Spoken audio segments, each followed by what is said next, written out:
Right. Shall we discuss Aquaman 2? Yes, which unfortunately I didn't manage to get to go see. No. But So the DCEU has officially passed us by. It's dead. yeah, I have one question about this Go on. film. This is all I care, and this will probably determine probably how you've received it. Did the child die? No. Ah, And I know, like, there is the soundbite of me going, if they don't kill the kid, I'm going to be disappointed. yep. That's why I asked. I am slightly disappointed. My bigger issue is they didn't kill anyone. Oh, that surprises me. They made some really interesting decisions that I don't agree with. Overall, I do not think it is a bad film. Okay. And as part of my internal New Year's resolution, I'm trying to Be more positive. for a long time I have been kind of snobby about superhero nerd content, and I've kind of allowed the outside world's view of, oh, it's superheroes, it's fantasy, it's not actually art, to just allow me to palm stuff off and go, it doesn't matter though. And I've now decided, or come to the realization internally, that actually it's all art. Now, there is good art and there is bad art, as always, but everything is art. So you should look at all of it through that lens. In that respect, there are some brilliant decisions. Okay. I view this film as a less extreme version of what The Flash was. Okay. In the sense of there is a genuinely, I mean, in the Flash case, there was a genuinely great film hidden behind that, and they made decisions that ruined it. Yeah. I think in this situation, there was a genuinely good film hidden in there, Mm. and they made decisions that made it average, maybe just below average. Right. Okay. As again, big issue with CGI in places. That doesn't surprise me. So there are, obviously, you're going to have a difficult time when a lot of the film is underwater with the Yeah. hair, and Yeah. you can accept that. And there's lots of times where the hair is out, and you can see where it becomes CGI. Yeah. That wasn't bad. That wasn't that bad. There are also some times where it genuinely felt like I could draw a line on their forehead, where their forehead goes from actual forehead into CGI. And that was more noticeable. And the problem was really noticeable when it would go from the line being somewhere on the hair to being on the forehead, right next to each other. Like, it cuts from one to the other. And then all of a sudden you're like, their forehead didn't look like that literally 2 seconds ago. There was also a couple of scenes where entire characters were fully CGI for no real reason. Okay. So coming in the third act, when they're coming up to the big battle, they're entering underwater into the big temple, and you've got the big crab dude from one of the other kingdoms, and he's like ordering his armies. And as he's doing that, Orm and Aquaman swim in, and Orm, for some reason, even though you get a full shot of his face, is 100% fully CGI. Weird. And I'm kind of like, you either need to just not have him in that shot because he isn't essential for that shot, or you should have got the footage of the actual actor because it was really noticeable. And when a film's been waiting around this long, spend the money to have them go back over it and get it as high quality as it can be. I wonder if some of that has come down to, we know there's been several different versions of like chopped in, stuff taken out. Yeah. Like, it's obviously probably come about a bit of, we now want this shot, but we don't have the make do. Especially some of the CGI with face on CGI about it. That's just composition time. Like, not the time for them to do a proper polished job. Which is a shame. But doesn't surprise me because, like you say, a lot of this is underwater. There's going to be a lot of CGI to make this work, which is where a lot of probably their time was spent. And compositing was probably, unfortunately, on the back burner a lot of the time. But the positives. Okay. Aquaman's suit looked fucking awesome. Nice. Aquaman and Orm or Ocean Masters interactions, Mm-hmm. very, very good. I Okay. enjoyed it. It had the seriousness and the comedy balance that we've come to expect from a superhero film down to a T. Nice. Very, very good. And the action sequences, Mm. for the most part, were tight as fuck, Okay. which we've come to expect from James Wan. Yeah. The downsides, Okay.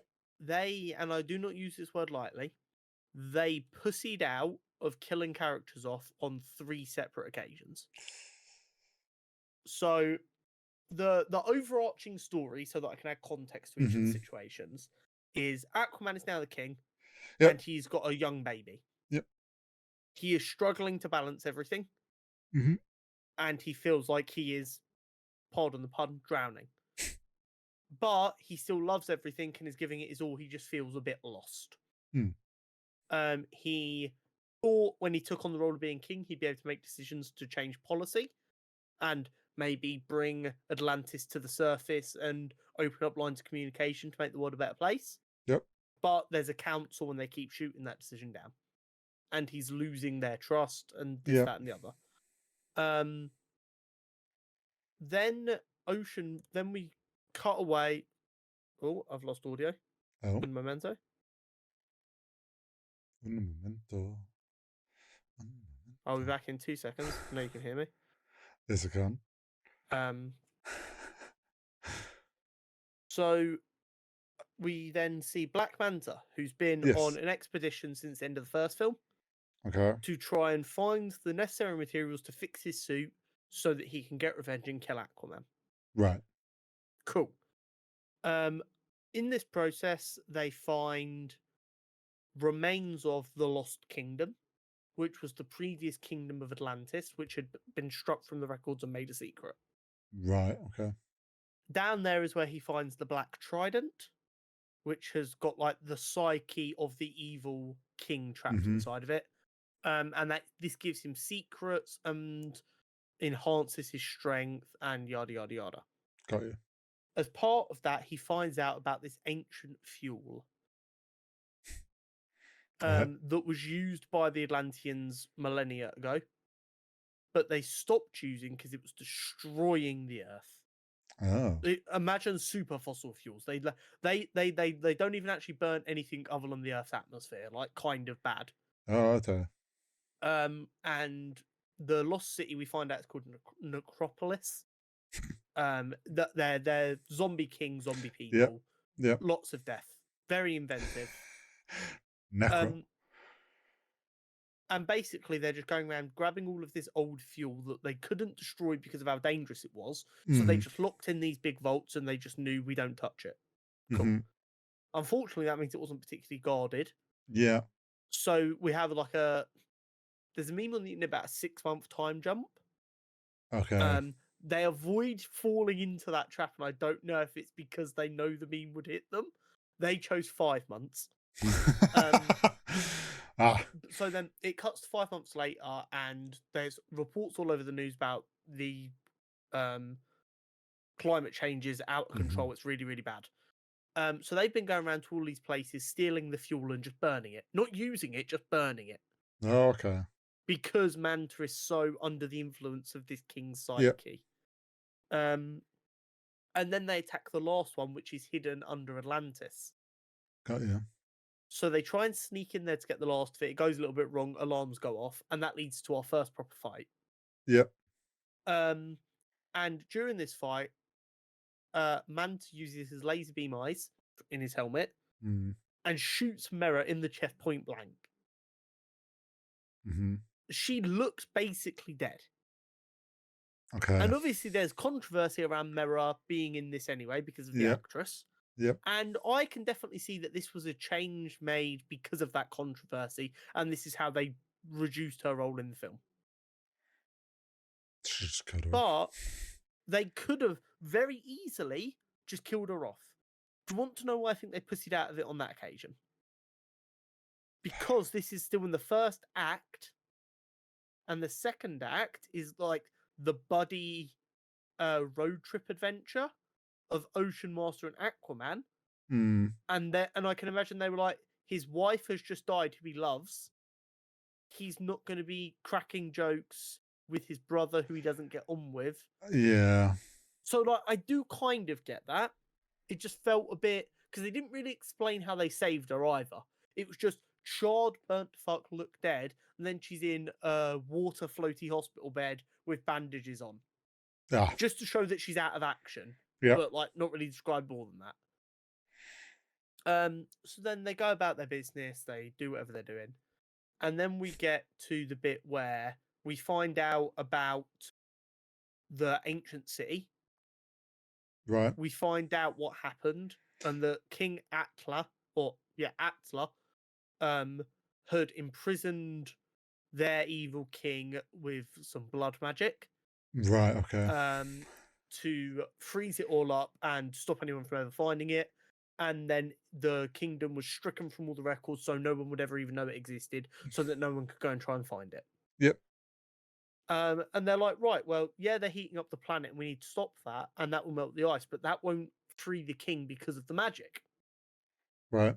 They will need some of King Atla's blood to free the magic, which obviously they don't have. Yep. Except Aquaman and Ocean Master are both part of that bloodline. Mm-hmm. Because their mother is. Yep. So they're like, well, there's the three of us and we're all here, so it's fine. And then Aquaman goes, no, we're not the end of the bloodline. Because obviously Ocean Master doesn't really know he's had a kid yet. Right. So then they go, oh shit, and they all race back to the house and it's on fire, which we saw in the trailer. Yep. And his dad has been stabbed and is bleeding out and is dying. And Doesn't die. This is the one bit where I like really almost lost it. And I don't know if it's because I've been watching a lot of Family Guy recently. But the dad is on the floor, bleeding out, and he goes, Manta took the baby. Yeah. And you get Nicole Kidman's character go, oh no, or goes, no. And then you hear Mera in the background go, no. And then you have Aquaman go, no, literally like that, back to back. Yeah. And I genuinely looked around because I was expecting the fucking Kool-Aid guy to kick the wall in. Because it just felt so weird for three characters, not in unison, but strictly one after another, to all scream no in increasing intensities. Weird. And then he didn't die. They just bandaged him up and saved him. Do you know what I think they did this? Because it's the end, and they didn't want to kill off a bunch of people, and that's it. No, but that's one of them, like, I'm not being funny. If you are cast to play the parent or father figure of a superhero, yeah, you expect to die. You've got to expect to die. It was like I like, even though I wanted them to kill off the child and have the balls, I didn't think they would. But I was like, if they're not going to do that, the dad is like, his dad is definitely going to die. Like, that has to be done. And they didn't do it. Mm. And it's not like he ended up being a massive part of the plot afterwards, because he doesn't have superpowers. He's a normal human dude. He didn't go to help in the final fight scene. He wasn't there to be babysitter for the baby anymore because the baby had been kidnapped. It's, yeah, weird decisions. So, like, the Mera one, I kind of understand there was a plot reason to not do it. But after that, it's serious because he's hunting down for his baby. Yeah. So there's not much joking after that anyway. So it's not like they needed to keep the ability to make jokes or anything. Mm. Another highlight, which I did forget to mention, Randall Park is in it. Okay. As like a henchman who ends up mutinying against Manta. And he's very, very good. Cool. He does a very, very good job. He's like Manta's chief science officer. Right. And his entire motivation is he wants to see Atlantis. That's it. Okay. And then as Manta goes from I want revenge to I'm going to melt the entire world, he kind of goes, this isn't really what I signed up for. I just wanted to see Atlantis. Mm-hmm. I don't want to help you literally ruin the world for the rest of the time. So he ends up like saving the baby and helping out, blah, blah, blah. Overall, the film's like, it's okay. There is a better film there if they make a couple of different decisions. I'm not saying killing the baby makes the film better. Killing the Would. dad does make the film better. It adds a Yeah. bit more emotion to it. Because Manta's entire thing is he hates Aquaman because Aquaman left his dad to die. That's his motivation for wanting Aquaman dead. Mm. Aquaman stopped them when they were pirating a ship. Yeah. He injured his dad, left him to die, and Manta then had to escape and leave his dad there to die. Yeah. It would have been a very full circle moment He and did the showing same why thing. the hero is better than the bad guy if the bad guy also killed his father, and then instead of going, no, I have to kill you now, he went, no, I'm just going to try and stop you. Yeah. The only person they kill off is Manta. So Okay. after the evil king obviously gets freed, Yeah. they defeat the evil king in a very anticlimactic fight. And that starts causing the underground castle to collapse. Right. And you get cracks happening, and Manta falls in a hole. And Aquaman goes to help him. He's like, come on, let's get out of here. And Manta just goes, never, and then just lets go and falls into the pit. So he's not technically dead. Yeah, no, you didn't see him hit the ground, so technically he could still be alive. However, the film is not. The franchise is dead. So yeah, the universe doesn't exist, so it'd be impressive. Overall, it was okay. It wasn't great. They weren't brave enough. That's gonna be the thing I'm looking for in superhero films now. After spending a year sat here going, films aren't as enticing to the big audiences as they used to be. They had to be enticing to them by lowering the entry. And I know, like, we're all about lowering the entry and not trying to gatekeep superhero films. But if the people who make these films gross $2 billion aren't turning up anymore, tell a fucking story then. Well, it's not even that. It's just like we said it back with Ant-Man. Like if you're not gonna kill off characters, that's fine. But don't make the audience feel like you are going to. Like don't tell the story in such a way that it feels like this character's about to die and then they don't, because the audience notices that. And like you're saying here, those multiple times where it's like, oh, this person's gonna die. Oh, they didn't. Okay, so why did you tell it in such a way? I feel like maybe with Aquaman, with the different cuts and reshoots and different things that they did and changes, and then finding out, okay, we are the end of the DCEU, maybe they were just like, let's not kill anyone off, let's just end it with everyone's alive and happy ever after. Boom, boom, boom. What I will say that I did really enjoy, because like although there is just one big story, there is obviously like subplots. The subplot of Aquaman and Ocean Master, who are brothers who grew up disliking each other, and then they came to a head despite never really knowing each other because they assumed the other one was wrong. And then Aquaman won, and he went to prison, and then he broke him out of prison to help him with this quest to save the planet. It was very good the way they improved their relationship, because Aquaman's main motivation for why he wanted to do this stupid, reckless, dangerous thing was he was bored and stuck and didn't know what to do. So he wanted to do what he knows he's good at, which is punching indoors. Yeah, fair. And he wanted someone he felt was smart to help, which is Ocean Master. And it's crazy because you can see the insecurity of both characters. Aquaman's insecurity about being a good leader, and Ocean Master's insecurity about being not strong enough to lead. Yeah. And then it ends with this beautiful bit of obviously the other kingdoms still want Ocean Master back in prison. Yeah. So the people who helped win were kind of like, it's a real shame you died in there saving the kingdoms. As if to go be free. Yeah. No one needs to know. You've earned your freedom. To which he then says to Aquaman, he's like, you need to trust your gut. I know you've said you don't think you know what you're doing. You're doing pretty good. Just trust your gut. And it was nice to see them come back together as brothers and be the thing they both wanted a brother to be, but didn't realize their brother could be. Yeah. And that's what I mean. Like, I feel like all of the DC films this year, Flash, Blue Beetle, and Aquaman, have nailed the bit that historically I thought has been lacking in superhero films of giving it a lot of heart. and then they mess. Or I mean, Blue Beetle didn't mess up anything, in my opinion. But Flash and Aquaman then mess up the stuff around it. Yeah, make it weird. Yeah, and I'm like, if you get the bit that used to be the easy bit right, these are really really good films. I think it is the most fitting end to the DCEU I could describe. It is. I see what you were trying to do there, but you Mm, missed it by that much. yeah, that kind of sums up the DCU. We saw what you were trying to Exactly. do and you missed it. Yeah. We're starting again. But it's not a film I'm gonna be leaping and dying to watch again. But bearing in mind how little I was looking forward to it, Mm, I also don't regret watching it. So yeah. take that as you take it. I mean, it's been 96 episodes of me giving my opinion. If you can't use that to work out if you want to go see it or not yet, I don't know what to tell you.